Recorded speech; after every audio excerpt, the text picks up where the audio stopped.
andun na yung peace of mind, eh, na naggo-grow yung pera mo, 'no, na hindi ka takot na wala kang income.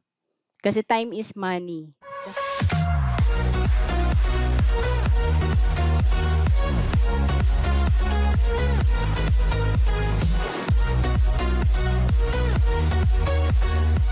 So, eto yung problema ng karamihan 'no, nasabi na rin natin 'to 'no, siguro, nung nagtatrabaho ako ganito rin 'no, I've been working hard all my life, but I wasn't able to save anything.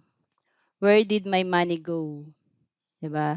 So, naalala ko yung first job ko kasi sa audit, ah, 2.5 years ako nagtrabaho. As in talagang wala akong na-save talaga 'no, siguro kahit na yung masabi mo makapag-open ka ng passbook account or savings account, talagang wala 'no. So, have you ever asked yourself this question? So, maganda 'no na napag-uusapan natin na bago matapos yung taon kasi kung hindi ka talaga nag-start pa nung January or hindi ka naging consistent for the past, 8 months, 'di ba? Maganda masimulan mo na siya kahit nga yun nasabi kanina mas maliit 'no, kahit maliit ka mag-start. Kasi hindi mo talaga siya magagawa ng ano, ng hindi mo talaga siya gagawin na yung ano siya, yung 'pag talaga may natira lang, wala kasi talaga matitira 'di ba? So, sabi dito 'pag wala daw natitira, wrong formula of savings pala yung ginagawa natin. So, eto yung wrong way 'no, pagka-receive ng ating kita, minus agad natin yung mga gastos, 'no? Like naalala ko no'n, eh, saan ba tayo kakain, saan ba tayo, pupuntang mall, saan ba yung next travel natin best, 'di ba? Kasi wala pa nga yung suweldo, 'no? Taga-release kasi kami ng ano, eh, ng salary sa accounting 'no, kausap namin si HR, tapos talagang ang daming pumupunta sa HR, tatanong, "May sweldo na ba, may sweldo na ba?" 'Di ba? So, talagang ano 'yan, inaabangan kasi nga kulang na naman 'no. 'Pag hinuli natin yung savings, wala talaga matitira. So, sabi ni Warren Buffett, "Don't save what is left after spending, spend what is left after saving." In other words, eto talaga na medyo English 'no, minsan 'di mo maintindihan, pay yourself first. So, dun ko naintindihan dito sa IMG na 'pag nag-iipon ka, pinapasweldo mo yung sarili mo, 'no? Kasi kung ilabas mo 'yan, sabi kasi ni Sir Bart, isa sa mga mentor natin dito, every time na money moves, somebody is earning. So, 'pag nilabas mo agad 'yan, yung perang yun, iba na makikinabang, iba na yung kikita dun sa pera na yun. So, yun lang naging thinking ko 'no na, oo nga dapat pala may itatabi ako para sa akin, para mag-go-grow yung money na yun at, 'pag lumago yun, ako yung makikinabang kasi ang hirap talagang, magtrabaho 'di ba? Tapos overtime ka pa. So eto na 'no, papalitan lang pala para maging correct yung formula natin. Pagka-receive ng income, bawas mo yung savings, and pagkasahin mo yung expenses. So before wala akong formal na ano, na seminar about this, pero eto na pala yung ginawa ko noong 2008. So sa second job ko, hindi ako pumayag na wala na akong savings. Sabi ko mag-iipon na talaga ako kasi, ang hirap nung trabaho ko nung una, eh, audit. So talagang kahit Holy Week pumapasok kami. Tapos, maliit lang talaga yung sweldo namin, imagine minimum nun ₱8,500 lang, 'di ba? So, before you spend, you need to save first. So, unahin si piggy bank. And of course, yung better formula natin, may tithes, 'no? Para alam ng karamihan, yung kita natin 10% unahin mo yung tithes, ito yung binibigay natin sa church kung saan tayo naggo-grow spiritually, 'no? And then saka natin ibawas yung ang formula natin 20% ideal 'no, na start. Pero kung, hindi pa talaga kaya 'no, puwedeng mag-start sa 5%, 10%. And then ayan, i-budget natin yung expense. Okay. So again, ang kagandahan nitong tithes, yung attachment natin sa pera, nawawala, 'no? Kasi kapagka medyo, hindi ka marunong magbigay talagang ano 'yan, eh, medyo mahina rin yung balik sa'yo ng pera, okey? So, tights 'yan. So, eto yung nagustuhan ko sa libro, yung term na 'pag pala ikaw, nagse-save, ito, tinatawag na family's financial future bill, 'yan. So, paki-type nga po diyan, bill, 'di ba, ang dami naman kasi talaga nating klase ng bill, 'no?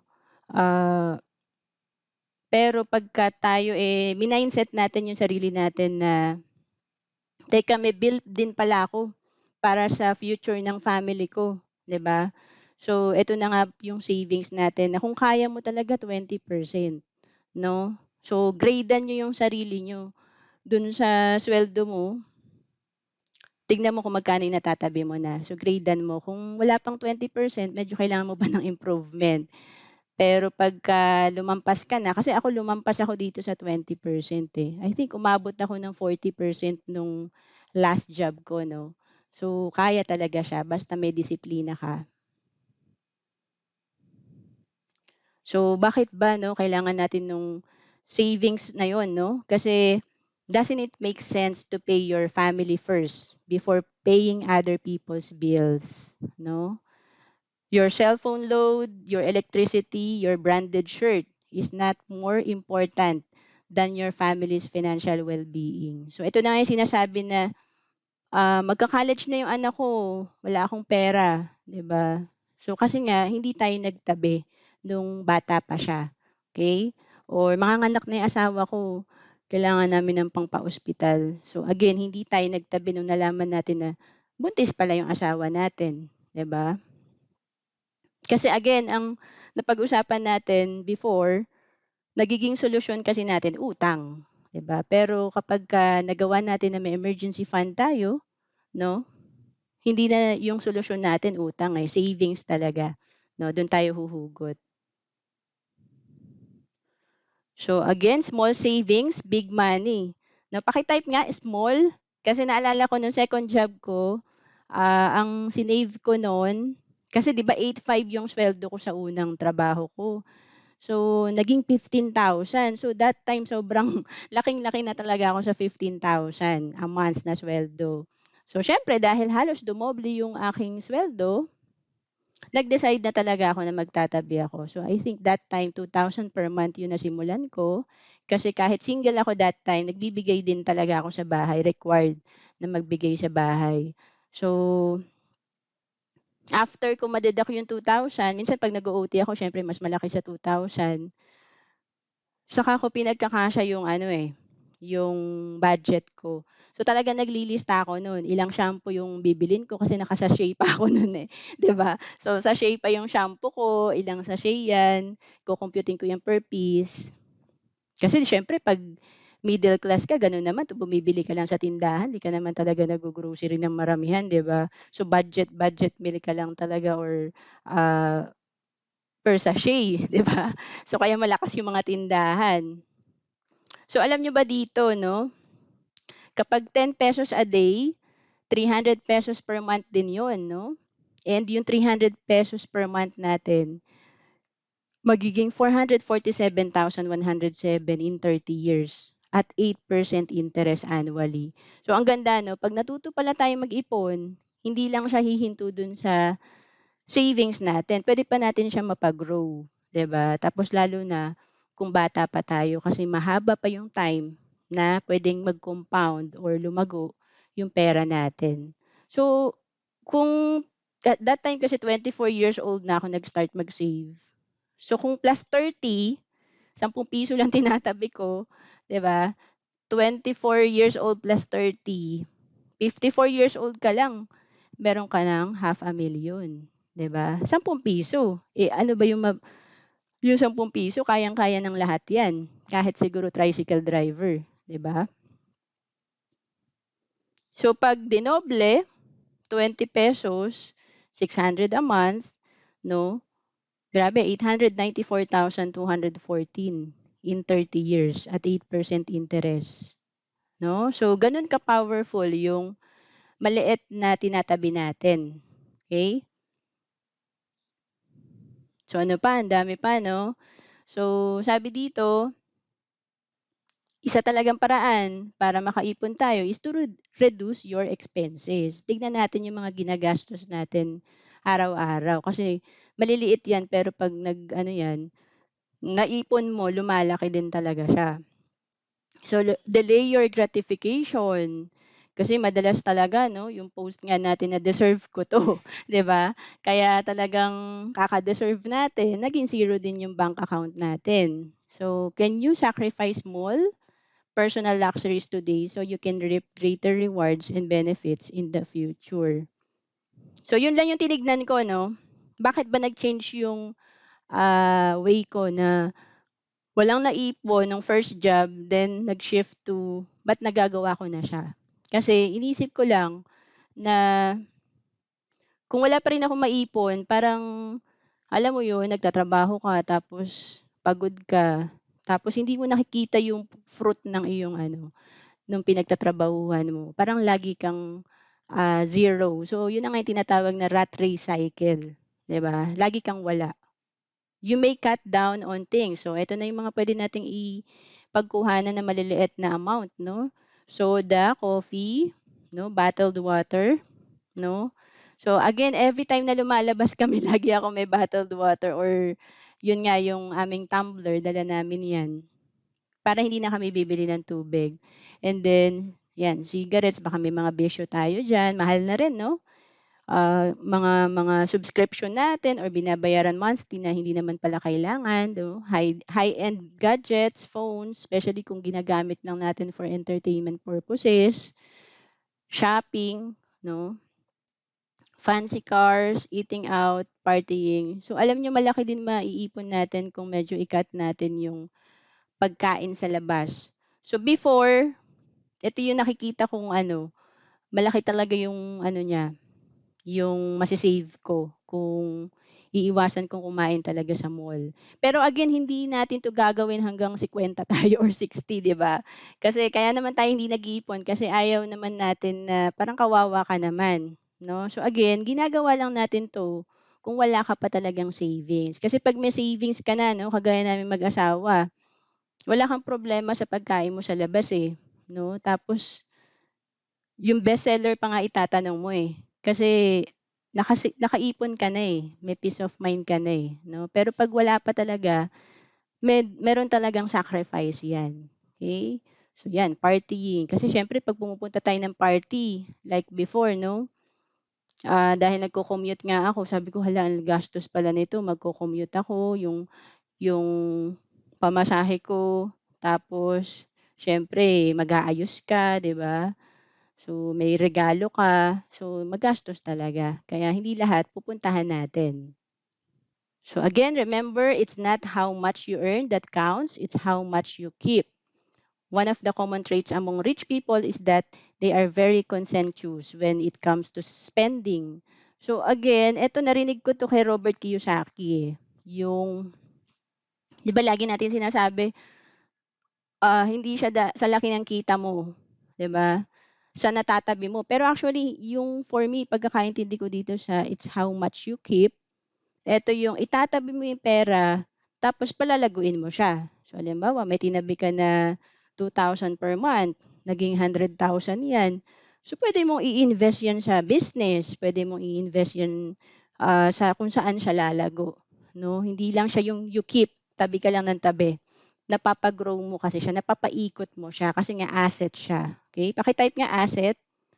Yun kasi yung sikreto ng mga mayayaman, eh. Dumadami yung asset nila na pinapaikot nila, no? So again, ah, eto talaga yung isa sa mga way, no, para tumaas yung cash flow natin, yung tignan natin yung mga pwede nating ma-cut, no? 'Di ba pagka nasa company tayo, o may cost cutting tayo, 'di ba, may budget tayo. So, instead na halimbawa, ang dami niyong pini-print, 'di ba? Naalala ko 'yan, eh, nung nasa accounting ako. O bakit ipi-print pa natin 'to, 'wag na natin 'to i-print, ang kapal-kapal, 'di ba? So, cost cutting tayo. So, ang dami nating tinitignan na puwedeng matipid ng company o nakikita nga natin ang daming tinatanggal na empleyado, yung mga redundancy, 'di ba? Kasi part of cost cutting. 'Pag hindi nag-cost cutting, babagsak yung company. So, gano'n din sa personal finance natin. Kapag hindi tayo nag-cost cutting, dadating yung araw, mahihirapan ka, nalubog ka na sa utang o kaya naman talagang matanda ka na, takot ka mawalan ng trabaho kasi walang-wala ka talaga, 'di ba? So, eto 'yun, isipin mo na kumpanya ka, meron kang mga gastos na titignan mo ano yung puwede mo ng alisin, okey? Kasi tignan niyo, sa soft drinks pa lang, kung nakakatipid ka ng 1.5 per month, after 20 years kung na-invest 'yan at 12%, may 1.5 million ka, 'di ba? So, sino ba yung nag-retire na naturuan natin ng ganito para 'pag edad niya ng 50 or 60 meron siyang milyon, 'di ba? So, dun pa lang 'yan sa soft drinks, ano pa yung mga dine out, 'di ba? 4,000 per month, 'di ba? Kahit nga sa Jollibee ka kumain, 'di ba, mahina ang ₱500 'no, kasi tatlo lang naman kami sa family, isa lang yung anak ko. So, mahina lang yung ₱500 'no. So, kung marami pa kayo, mahina 'tong 4,000. Baka isang kain niyo lang 'yan 'no, nagtagaytay kayo, mahina yang 4,000. Kaya nga dito, sa pagkain mo pa lang sa labas, 4 million na 'no. So, ang dami 'no, tignan natin. Kaya sa mga hindi pa talaga disiplinado, maglista po tayo sa notebook, 'yan. So 'yan po yung ginagawa naming mag-asawa, and nag-upgrade na kami ngayon sa sa Google ano na, Sheet na para naa-access namin online, 'yan. Okey? Ayan 'no, sa pag-iipon hindi lang siya usapang pera, tandaan niyo time, may importante talaga na i-consider natin yung time natin kasi like ako 'no, at the age of 24 ako nag-start. Ngayong December magfo-40 na ako. So kung hindi ko siya ginawa na nag-iipon ako, tapos ngayon pandemic 'no, kung wala kang ipon tapos 40 ka na, mahirap 'no. Pero 'pag nag-ipon ka na ng maaga, andun na yung peace of mind, eh, na naggo-grow yung pera mo 'no, na hindi ka takot na wala kang income. Kasi time is money. The sooner you save, the better for your future. Procrastination, naku, ito po yung sakit natin. Enemy yan ng saving, 'no. Paki-type nga po start, 'no, kasi meron sa atin nag-start na, kaya lang hindi po kasi sapat yan, kailangan gagawin mo siya lagi, 'no. Consistent dapat, hindi puwedeng January ka lang naglagay ng investment mo, naglagay sa alkansya mo, 'di ba? After that, ang dami mo ng excuse 'no, marami kasi tayong pagkakagastusan, 'no? So, when people are young, they delay saving because they think they have a lot of time, 'no? Ang dami ko po nakausap na ganyan, even yung kapatid ko 'no, nag-start ko siyang kausapin, mga start pa lang siya sa work niya, age 22.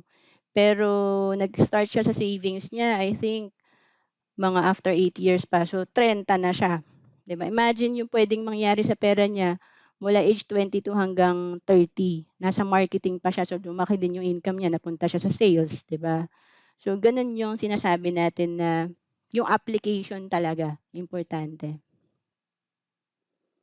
So ito yung usual na scenario 'no, young couple who gets married, has children, and buys a house, 'di ba? With mortgage and new expenses, money becomes tight. They tell themselves they will start saving later. So marami ba tayong nakakausap na ganyan o baka tayo mismo ganyan 'no? So mahirap kasi pagka may couple, actually ang problema sa mindset ng mga Pinoy, 'di ba, parang ginagaya natin yung mga artista na ang bongga ng kasal nila, so dapat sa'tin din parang gano'n din, 'di ba, pangarap din natin ng gano'n. Kaya lang, wala namang masama sa gano'n kung kaya talaga natin. So for example, may gumagastos po kasi ng 500,000, 1,000,000 sa kasal pa lang. So alam niyo kasi 'pag gagastos tayo dapat times 10 yung, pera mo. So ibig sabihin kung gagastos ka ng 1,000,000, dapat may 10,000,000 ka. Kasi ang problema sa'tin, gumagastos tayo ng 500,000, 1,000,000. Tapos halimbawa, iniipon mo 'yun ng matagal, 'di ba? Tapos Magtatrabaho ka na naman para mag-ipon na naman. So, balik ka sa zero, 'di ba? So, yun yung nagiging problema kasi pagkakasal niyo, yun pa lang yung start, 'di ba? May mag-aaral kayong anak, yung palang gatas ng mga anak, 'di ba? Sobrang ano na 'yan, gastos. So, dapat kino-consider natin yun. Kaya nga importante yung family planning, 'no? Yung financial planning na mag-asawa. So, 'yan 'no. As they enter midlife, their children go to college. This time is the tuition fee naman ang problema, 'no, ng budget nila. Soon, the parents will join the majority of people approaching retirement with little or no savings. They know they must save, but now they say it's too late, no? So again, there's no perfect time to start, no? Kasi kapagka ayan nga, nag-college naman yung mga anak mo, gastos pa rin, 'di ba? So napapansin niyo ba, hindi naman nababawasan ng gastos natin, eh, nadadagdagan, eh, 'di ba? So, anong gagawin natin? Kailangan talaga intentional ka sa pagba-budget para may matitira talaga, okey? Oh, sabi nga dito 'no, if you save ₱1,000 every month, you will become a millionaire in 23 years at 10%, 'no? Tignan natin. So 'yan, sa 1,000 per month mo, 276,000 yung savings mo. Dahil maggo-grow siya, earning interest, yung 276,000 mo lumago 'no, naging 1,000,000. So again, don't wait, start to save as much as you can, as soon as you can. So ito yung narinig ko kay Sir Noel 'no, kasi talagang sobrang, maganda yung mga tinuturo niya sa financial personal finance natin, eh. So kung ano yung matabi natin na mas malaki and as soon na magawa natin 'no. So, meron dito ako mga kausap ko nag-start sila at the age of 22, 'no. Nakakatuwa kasi tapos na nila yung mga plan nila na 5 years, 7 years, 'no. So, maganda kasi ginawa mo na, eh. O, eh, kung gusto mo mag-travel, eh, may ano ka na, may fund ka na for travel kasi wala ka ng binabayaran na plan, 'di ba? So, ito 'no, save early, save later. Favorite ko din 'tong table na 'to kasi dito natin makikita yung kung ano ba yung pipiliin natin 'no. Kasi may at the age of 25 nag-start si Save Early, eto 'no. Yung second naman, magkaibigan sila, pero nag-start siya at 31. Siguro etong si Mr. Save Later, ano pa, mas priority niya pang mag-travel o kaya naman bumili ng gadget, 'di ba? Pero si Save Early kasi ano siya, eh, siguro na-educate siya 'no, sa financial and gusto niya talaga may marating sa buhay 'no, or mapuntahan yung kaniyang pinaghihirapan sa trabaho 'no.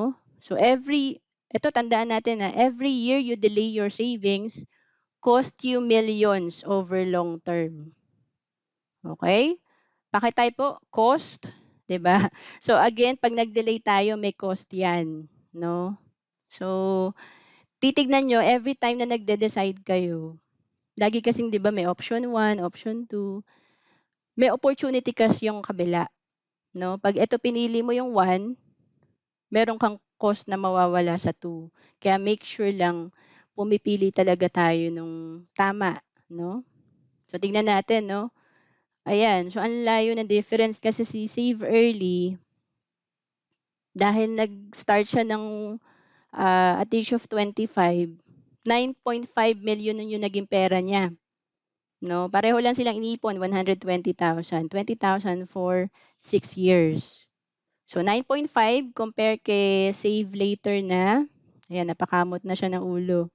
Ah, grabe 'no, kalahati lang 4.8 million. Pero pareho lang silang inipon. O tignan natin 'yun 'no, i-analyze natin 'yun. So, why i-delay natin kung kaya naman natin na talagang start, 'di ba? So, eto yung nangyari 'no, Mr. Save Early made 4.7 million more than Mr. Save Later. So, start saving today. 'Yan. Tsaka alam niyo nakakabata talaga 'pag may ipon kayo. 'Yan, tama ba? Kung tignan niyo lang yung tao 'no, pagka kasi madami na kayong nakakausap, nasa financial industry kayo, kita mo lang sa tao, eh, sa aura nung tao, kung baon siya sa utang, eh, makikita mo sa mukha niya na stress talaga siya, 'di ba? Tumanda agad, 'di ba? Pero 'pag may ipon ka, may investment ka, batang-batang tignan talaga, eh, 'no? So, eto yung 2 options natin. Sobrang nakatulong din sa'kin 'to talaga nung, nag-start pa lang ako sa savings. Option 1, save now and enjoy later. Option 2, spend now and suffer later. 'Yan. So, lagi lang pong dalawa 'yan. Tsaka ang natatandaan ko, yung retirement ko, kung ano yung gagawin ko ngayon, may effect siya sa retirement ko, 'no? So, kung nag-save na ako ngayon, maganda yung magiging retirement ko. Pero kung medyo ayoko mag-sacrifice ngayon, sa retirement ako magsa-sacrifice, 'no? So, gano'n lang talaga yung iisipin natin. So, get rich slowly. Kaya nga tinuturo sa'tin yung solid foundation 'no? It will take time to build. So, trees don't grow big overnight. So, para siyang, tanim na hindi siya basta may bunga agad, may fruit agad 'no? So, avoid get rich quick schemes or, ah, yung mga ano 'no, mabilisan ang kita natin. Hot stocks and rising real estate markets can sound appealing, but one wrong pick can set you back big time from your savings goal. So again, dito sa IMG tinuturo sa atin na mag-diversify. So okay naman mag-invest sa mga real estate pero make sure lang meron din tayong mga liquid asset. May tinatawag kasing liquid asset na makukuha mo agad or mako-convert mo agad sa cash kapagka kailangan mo siya. So again, ito yung kalaban natin 'no, yung greed na ano natin, na attitude na gusto natin kumita agad, malaki, mabilisan. So, yan yung mga iiwasan natin kasi money takes time to grow, okay? Sabi nga, investing is not gambling, 'di ba? So, again, ang daming tumataya talaga sa lotto. 'Pag pupunta talaga ako sa mall, tapos may nakita akong mahabang pila, alam ko na na Lotto outlet 'yan. Kasi talagang ano 'no, ang dami talagang gustong magkaroon ng pera pero gusto instant, 'di ba? So, 'pag kasi sa Lotto pinag-usapan 'yan, kailangan 2 beses kang tatamaan, eh, sa isang lokasyon. So, gano'n yung probability na manalo ka, 'no? So, dito 'pag nag-ipon ka nakita naman natin ₱10, ₱20, magiging milyon din 'yan, 'no? So you must understand how money works, have a plan, and stay disciplined with your action plan until you reach your goal. So, ganun lang. Magsisimula yan sa mindset and then pagka naintindihan mo kasi hindi mo ide-delay yan eh. Kasi meron kaming kausap no, nung Sunday namin minute. Gusto niya talaga mag-ipon. Tapos sabi niya magbabayad siya ng Tuesday. Sabi ko Monday kasi GCash naman. So, hindi natuloy. Hanggang ngayon po hindi pa rin po siya nagbabayad, 'no. Sabi ng husband ko, "Alam mo kasi 'pag may pera ka, hindi mo na patatagalin. Talagang start ka na, ikaw pa nga maghahanap, eh." 'No? So, kabaligtaran 'yun 'pag hindi mo kasi naintindihan, dine-delay mo talaga siya, 'no? So, tignan lang natin kung saang side tayo. Ayan, so ito pa yung isa sa mga favorite kong, slide 'no, kasi dito kitang-kita yung consequence 'pag hindi natin talaga sinimulan agad. So, like eto 'no, lahat naman may target na 5 million retirement fund, 'no? So, sabihin na natin lahat gusto mong at the age of 60 'no? So, pagka, eto 'no, yung age mo ngayon 25 ka, tapos may 35 years ka pa para mag-ipon 'no, bago ka mag-60. So, grabe 'no, ₱860 lang per month ang iipunin mo para magkaroon ka ng 5 million 'no? So, kung nalagay mo 'to sa investment. Pero tignan natin 'no, kaya naman 'no, at the age of 35 nag-delay ka ng 10 years, may 25 years ka na lang para mag-retire, 2/8 kayang-kaya pa rin po 'di ba? O 'pag age mo ng 45 ka nag-start 'no, may chance pa rin, 15 years na lang ang meron tayo, 10,000. Kung OFW ka, kayang-kaya pa rin, 'di ba? Pero grabe 'no, may mga nakakausap po ako talagang 60 plus na. So ito 55 years old, 5 years na lang magre-retire ka na. So imagine yung difference niya, 51,000 per month ang kailangan mo ipunin para ma-hit mo 'tong 5 million, pero dito ₱860 lang, 'di ba? So paki-type nga po uli diyan, early, 'yan. So dun tayo kay Mr. Save Early. Favorite ko po talaga 'yan si Mr. Save Early kasi, ah, every time na tinatamad akong mag-ipon, 'yan lang talaga yung iniisip ko, yung, vision mo na 'di bale temporary lang naman 'to, eh, after 5 years, 10 years, kung nakapagtanim na ako mamumunga na 'yan, okey? So, the right way to save. So, saving money is important, but it's not enough. You need to save money and save it the right way. So, kaya naman ako napunta sa IMG kasi sabi ko, bakit ganito yung time deposit ko, hindi nag-go-grow, 'di ba? Kaya naghanap ako ng seminar na makakapagtuturo sa akin kung saan ako pwede mag-invest para mag-grow yung pera ko. So, first, you need to save regularly. So, again, hindi siya one time, 'di ba? Ang success kasi 'di ba gano'n 'yun 'no? Hindi ka magiging successful first time mo lang siya ginawa, 'no? Sa business nga 5 years dapat, eh, bago ka maging successful sa business kasi aaralin mo pa 'yan, eh, kailangan may experience ka, do'n ka natututo. So, gano'n din sa pag-iipon. Have the discipline to save consistently and regularly. So, hindi puwedeng, yung iniipon natin laging short term. Kasi madalas gano'n tayo nasasanay, eh. Mag-iipon na ako sa Co-op kasi sa December kukunin ko 'yan pagsahod, 'yan. Yehey na uli, 'di ba, bibili na naman ako ng gadget, pangpa-party ko 'yan, 'di ba? So, okey lang yung gano'n, may short term tayo, meron din kasing mid-term, like yung pang-education ng anak or long term pang-retirement, 'di ba? So, your savings rate of return must beat inflation and taxes because you can be saving and still losing money if your rate of return is lower than inflation. So, again sa ating wealth ah, formula 'no, dun sa wealth bucket natin kasi meron daw tayong ano, eh, kumbaga sa timba 'no, kino-compare siya sa timba, hindi ka makaipon ng tubig kasi may butas, 'di ba? So ito yung mga butas, inflation, taxes 'no, yung mga kalaban ng pera natin, which is wala rin naman tayong control 'no. So ang control na lang natin, paano ba mag-save ng tama 'no? So 'yan, meron tayong sample 'no, kung may savings ka na 10,000 tapos nilagay mo sa bank na kumikita ng 3% 'no, medyo natatalo siya kasi kung 3.5% ang inflation, mas malaki 'tong kalaban. So dapat laging mas mataas yung kinikita ng pera mo. Ayan, may dalawang sample tayo 'no. So kung may 10,000 ka, 3% ang kinita, 3% 'no, of 10,000 is 300. So at the end of the year kumita siya ₱300. And alam naman natin 'pag may savings tayo, may 20% withholding tax 'yan. So binabawasan siya ng tax yung interest. So 20% of 300 na kinita ng pera mo, ₱60, 'yan yung tax. So ibabawas sa kita. Kaya 10,000 plus 300 minus 60, yung 10,000 mo after 1 year naging 10,240, 'no? Kaya lang may inflation, 'no? Eto nga, sobrang liit pa nitong inflation rate, 'di ba? 3.5%. So 3.5% of 10,000, 350, 'no? So bakit sinabing you lose? Sabi dito you lose.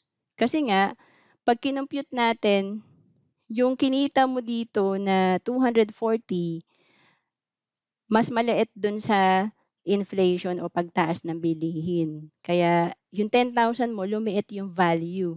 So again, ganyan yung nangyari sa pera ko. 7.5 years kasi ako nagtrabaho sa ano talaga, sa corporate.